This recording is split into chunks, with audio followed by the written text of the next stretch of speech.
ఎట్టకేలకు బీఆర్ఎస్ నేత ఆరూరి రమేష్ బీజేపీలో చేరారు. బీజేపీ రాష్ట్ర అధ్యక్షుడు కిషన్ రెడ్డి సమక్షంలో ఆరూరి కాషాయ కండువా కప్పుకున్నారు. అలాగే పలువురు బీఆర్ఎస్ కార్యకర్తలు బీజేపీలో చేరారు. మాజీ మంత్రివర్యులు విజయరామారావు గారు, ఎస్సీ మోర్చా రాష్ట్ర శాఖ అధ్యక్షులు మాజీ శాసనసభ్యులు ఇటీవలనే వర్ధనపేట నుంచి పోటీ చేసినటువంటి కొండేటి శ్రీధర్ గారు, మాజీ శాసనసభ్యులు జైపాల్ గారు, మాజీ శాసనసభ్యులు వన్నాల శ్రీరాములు గారు, అదేవిధంగా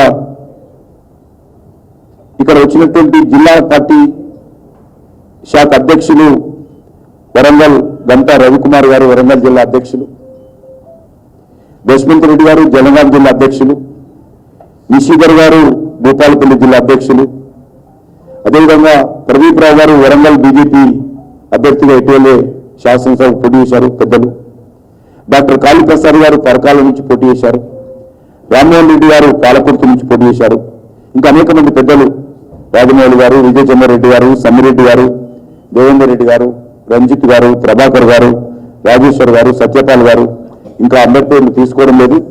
నాకు డాక్టర్స్ మీటింగ్ ఉంది కాబట్టి నేను వెళ్ళాలి.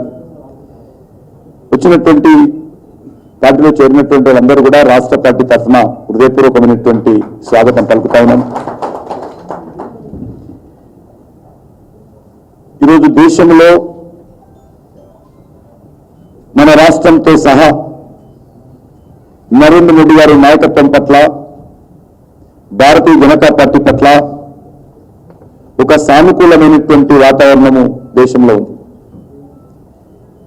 స్వాతంత్రం వచ్చిన తర్వాత ఈ రకమైనటువంటి సానుకూలమైనటువంటి పరిస్థితి గతంలో దేశంలో ఎప్పుడు కూడా ఏ పార్టీకి కూడా లేదు.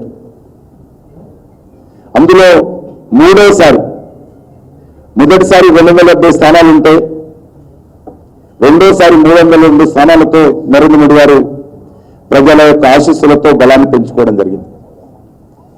ఈసారి మూడోసారి